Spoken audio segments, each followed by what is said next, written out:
போரோ இல்லை சம்போ ஏற்பாடு பண்ணி வடகிழக்கு பகுதியில் வச்சுட்டு மீதி மொத்தம் வந்து இபி சர்வீஸ் இல்லை ஷெட்டு மாரி போட்டு வைக்கிறது வந்து நீங்கள் தென்மேற்கு பகுதியில் போட்டு வச்சிங்கனாக்கா பொருள்லாம் வச்சுக்கின்னு சேமித்துன்னு இப்போ மணல் செங்கல் ஜல்லி வந்து தென்மேற்கு பகுதியில் அடுக்கி வேலை ஆரம்பிச்சுன்னா உங்களுக்கு வந்து ஆரம்பித்த வேலை வந்து எவ்வளோ சீக்கிரம் முடியுன்றது உங்களுக்கு ஆரம்பித்த நாளும் தெரியாது முடிஞ்சதும் தெரியாதுன்ற மாதிரி சீக்கிரமாக முடிஞ்சிடும். ஆனால் வந்து முன்னாடியே நீங்கள் வடமேற்கு பகுதியில் நீங்கள் கல்லான்ற அமைப்போ இல்லை போஸ்டன்ற அமைப்பில் பண்ணிங்கனாக்கா வேலை வந்து தடைப்பட்டு நின்றுடும். சில பேருக்கு கட்ட முடியாமல் போயிடுன்ற சூழ்நிலை வரும்.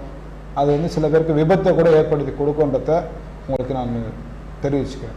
சார், இப்போ விபத்துன்னு சொன்னீங்க இல்லைங்களா, இப்போ வந்து வீடு கட்டின பிறகு இப்போ வீட்டுக்குள்ளே வந்து பல விபத்துகள் ஏற்படுது. எவ்வளோதான் நம்ம பாதுகாப்பாக இருந்தாலும் விபத்து வந்து ஏற்படுது. வீட்டுக்கு வெளியிலும் நமக்கு விபத்துகள் வருது. இதுக்கு வந்து கண்டிப்பாக வாஸ்து தான் காரணமா? உண்மையிலேயே வாஸ்து தான் வந்து முழு மூச்சா ரோல் அதில் பண்ணுதுன்னு நான் சொல்ல முடியும். ஆண்டாள் வாஸ்து பிரகாரம் நீங்கள் ரூல் பிரகாரம் வீடு கட்டினீங்கனாக்கா அதாவது விபத்து வருதுனாலும் அந்த விபத்து வந்து சிறாய்ப்புன்ற மாதிரி தள்ளி போயிடும். அதாவது ஒரு நேரமே சரியில்லை, ஜாதக பிரகாரம் சரியில்லாமல் அமைப்பு ஏற்பட்டுச்சு அப்படின்னும் போது அதை வந்து மாற்ற முடியாது. ஆனால் வீட்டை வந்து ஒருத்தருடைய பிறந்த தேதியும் பிறந்த நேரத்தையும் வச்சு ஜாதகம் நினைக்கிறதோ அதை வந்து யாராலையும் மாற்ற முடியாது. அது முடிஞ்சது தான். ஆனால் வந்து ஒரு வீட்டை கட்டும்போது சரியான இடத்துல சரியான பொருள் சரியாக அமைச்சு நீங்கள் வீட்டை கட்டினீங்கனாக்கா எப்படிப்பட்ட விபத்தாக இருந்தாலும் சரி அவங்களுக்கு வந்தது வந்து தலைக்கு வந்து தலைமுடியோட போச்சுன்ற மாதிரி சிறு விபத்திலே சிறு காயத்திலே தக்கலாம். அவருக்கு தலைக்கு வந்தது தலைமுடியோட போயிடுச்சுன்னு பழமொழி சொல்லுவது போல சின்ன சின்ன பிரச்சனைகளே அவர் வந்து தப்பிச்சு சாதாரணமான வாழ்க்கையை வந்து வாழ்ந்து கொண்டு இருக்க முடியுன்றத நாங்கள் ஆண்டாள் வாஸ்துல நிறைய இடத்துல பார்த்துருக்கோம். நிறைய இடத்துல வந்து இதை நாங்கள் நிரூபிச்சும் காமிச்சிருக்கோம். ரொம்ப மோசமான சூழ்நிலையில் எல்லாமே தப்பாக இருக்கிற இடத்துல போய் நாங்கள் பார்த்து அவங்க வீட்டை சரி செய்ய சொல்லி அதுக்குண்டான கோயிலுக்கு போயிட்டு வர சொல்லி அவங்க வீட்டை சரி பண்ண பிறகு அவங்க மாறினதை பல பேர் எங்களோட சந்தோஷமாகவும் ஆனந்தமாகவும் சொல்லியிருக்கிறத நாங்கள் அதை கேட்டு அதை வச்சு தான் நாங்கள் உங்களுக்கு வந்து இதை வந்து ஆண்டாள் வாஸ்து மூலயமா உங்களுக்கு வந்து தகவல் வந்து இங்கே சொல்கிறோம். யாருமே வந்து நாங்கள் வந்து படிச்சுட்டோ இல்லை நேரடியாக வந்தோ அதெல்லாம் இல்லை, எல்லாமே வந்து அனுபவபூர்வமாக உணர்ந்ததை வச்சு தான் நான் உங்களுக்கு வந்து இதை சொல்லிக்கிறேன். சார், இப்போ பார்த்தீங்கன்னா வந்து நீங்கள் வந்து பல பேருக்கு வாஸ்து பார்த்து கொடுத்துருப்பீங்க கண்டிப்பாக. அப்படி இருக்கக்குள்ள ஒரு சிக்கலான ஏதாவது ஒரு வாஸ்தை நீங்கள் சந்திச்சிருப்பீங்க ஏதாவது ஒரு அது சிக்கலான வாஸ்து போது நல்லதே பேசும்போது வந்து தவறானது தேவையில்லை. ஆனாலும் சொல்லிக்கிறேன், அவர் பேர் சொல்ல விரும்பலை. நல்ல மனிதர் அவர்களுடைய சந்தர்ப்ப சூழ்நிலையால் ஏதோ ஒரு புக்கை படிச்சுட்டு எல்லாமே மாற்றி வச்சு கட்டிட்டாரு. கட்டி முடிச்சதுக்கப்புறம் வந்து அவர் கோட்டீஸ்வரனாக இருந்தவர் வந்து பல தொழில் பண்ணின்னு டிரான்ஸ்போர்ட் வச்சு நல்லா பண்ணியிருந்தார். வியாபாரங்கள் வந்து கொடி கட்டி பார்த்துட்டு நேரம் இல்லாத சூழ்நிலைகளில் அவருக்கு இன்னும் எவ்வளோ நேரம் இருந்தாலும் பத்தாதுன்ற மாதிரி அந்த அளவுக்கு வருவாயில் இருந்தவர். அவர் வந்து பணம் கிடைக்க ஏதோ ஒரு ஆளை வச்சு ஏதோ ஒன்று செய்ய வந்து எல்லாமே தவறாக பண்ணிட்டார். இனி சந்தர்ப்ப சூழ்நிலை அவங்க வீட்டுக்காரம்மாவுக்கு வந்து தொடர்ந்து உடல் உபாதைகள் பிரச்சனைகள், பையனுக்கும் அவருக்கும் மனஸ்தாபம், பையன் வந்து அவர் சொல்லிட்டு கேட்காம பணம் நிறைய வருது நம்ம பணத்தை எடுத்துன்னு ஊதாத்தனமாக செலவு பண்ணின்னு ஊரை சுற்றின்னு படிக்க முடியாத சூழ்நிலைகள் எல்லாமே மாறி போயினே இருந்தது.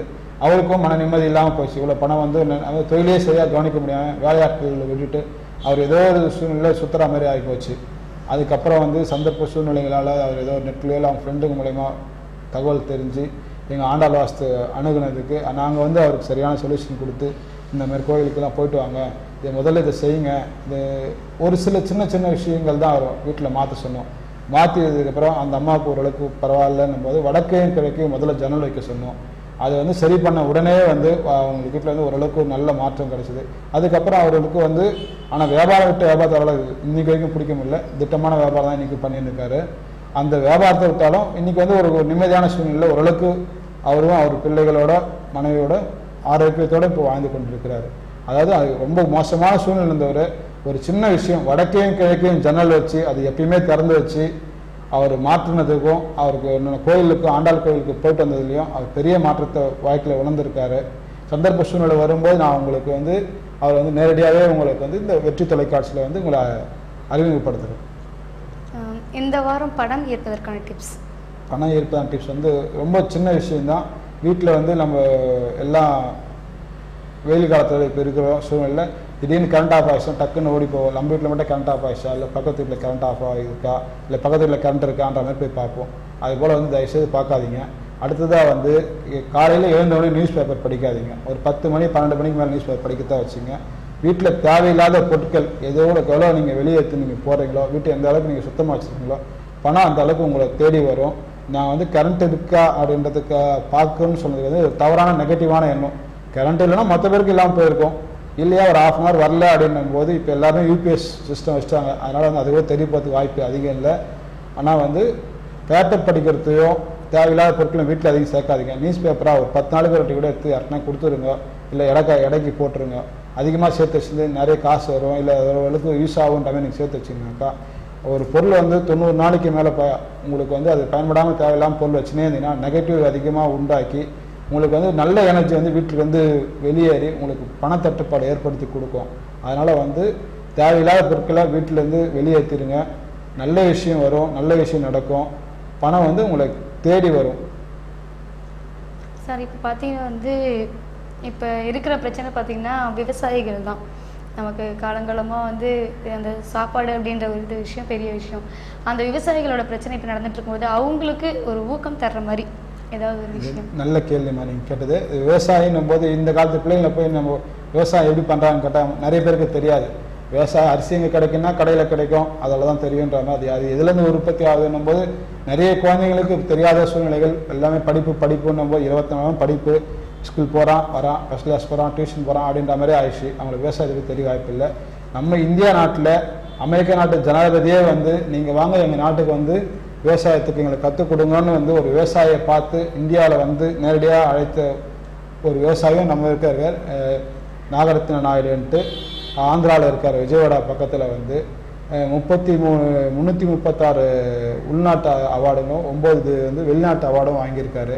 ஸோ அதாவது இயற்கை விவசாயம் பண்ணி இன்னைக்கு இந்திய அரசாங்கத்தில் இருக்கிற உயர்ந்த பதவியில் இருக்கிற அரசு அதிகாரியை விட அதிகமாக அவர் சம்பாரிச்சு கொண்டு இருக்கிறாரு.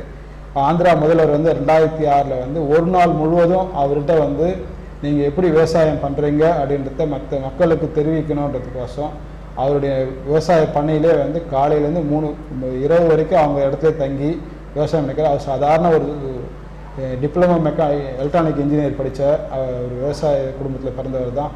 வேலை நிமித்தமாக வந்து வேலை தேடி சென்னை வந்து ஒரு 3 வருஷம் 4 வருஷம் வேலை செஞ்சுட்டு திருப்பியும் வந்து வானா அவங்க விவசாயமே பண்ணால் போதுன்னு திரும்பி வந்து அவர் சின்ன ஒரு 17 ஏக்கரா பொட்டல் காட்டை வாங்கி அவரே இயற்கை விவசாயம் பண்ணி ஒவ்வொரு நாளும் ஒவ்வொரு பணம் வரா மாதிரி விவசாயம் பண்ணார். அது நெல் பயிரே தொடர்ந்து பண்ணல. அன்றைக்கி வருமானம் வர மாதிரி, வாரத்துக்கு வருமானம் வர மாதிரி, மாதம் வருமானம் வர மாதிரி ஒவ்வொன்றும் விவசாயம் பண்ணி இன்றைக்கி வந்து பெரிய கோட்டீஸ்வரனாக வாழ்ந்து கொண்டிருக்காரு ஆந்திராவில். அவருடைய வீடு பார்த்தோன்னா பல கோடி ரூபாய் மதிப்புள்ள வீடு. ஆனால் சொந்தமாக ஒரு கார் கூட வச்சில்ல. அவர் இருக்கிற வசதிக்கு வந்து பல லட்ச ரூபா மதிப்புள்ள BMW காரு இல்லை ஆடி காரு எல்லாம் வாங்கி வச்சிடலாம். அது கூட வந்து பொல்யூஷனை உண்டு பண்ணோம், அந்த புகை கூட வேணாம், எனக்கு 2 வீலர் கூட வேணாம், நான் அரசு பஸ்ஸில் போகிறேன், இல்லை சைக்கிளே போகிறேன், என் உடம்புக்கும் நல்லது அப்படின்ற மாதிரி வந்து இன்றைக்கும் வந்து அவர் ஆரோக்கியமாக அவரே விவசாயம் பண்ணுறாரு. அவருடைய விளைபொருட்கள் எல்லாமே வந்து வீட்டுக்கு வெளியே வச்சுட்டு ஒரு உண்டியில் வச்சுட்டாரு. அதோடைய பொருள் ரேட்டை வந்து எழுதி அட்டையில் வச்சுட்டு இருக்காரு. பல தூரத்துலேருந்து 10 கிலோமீட்டர் தூரத்துலேருந்து கூட வந்து பொதுமக்கள் வந்து வாங்கி போகிறாங்க. அந்த பொருட்களை வந்து அதனுடைய போட்டுக்கிற விலையை பார்த்து அவங்களே உண்டியில் காசை போட்டு போயிடுறாங்க. இதுக்கு விற்கிறதுக்கும் தனியாக ஆள் அவர் வச்சில்ல. எல்லாமே வந்து கேட்டால் அது நம்பிக்கை. எல்லாமே வந்து மக்கள் வந்து கரெக்டான காசை வைப்பாங்கன்றதுக்கோசம் நான் வந்து அதை நான் எதிர்பார்க்கல அப்படின்றாரு. அவர் ஒரு பூ பொக்கே ஃப்ளவர் மேலே பூ ரெடி பண்ணுறாரு. ஒரு பூவுடைய விலை வந்து 250 ரூபான்னு சொல்கிறார். அவர் பெரிய பெரிய ஃபங்க்ஷனுக்குலாம் வந்து அந்த பூ வந்து அவர் விற்கிறாரு, வெளிநாட்டுக்கு ஏற்றுமதி பண்ணுறாரு. சாதாரண விவசாயி இவ்வளோ இந்த அளவுக்கு சம்பாதிக்கிறாருன்னும் போது நம்மளும் வந்து நெல் பயிர் வச்சிட்டோம், இல்லை கரும்பு பயிர் வச்சிட்டோம், ஒரு வருஷத்துக்கு நம்மளுக்கு வேலை இல்லை, மோட்டர் போட்டோம், இல்லைனாக்கா செல்ஃபோனில் நம்ம பட்டன் தண்ணி விட்டால் மோட்டர் ஓட போகுது, நம்ம மட்டும் வேறு வேலையை பார்க்கலாம், ஜாலியாக இருக்கலாம் இல்லாமல் நம்மளே நம்ம நடத்த வந்து உழுது நல்ல எல்லா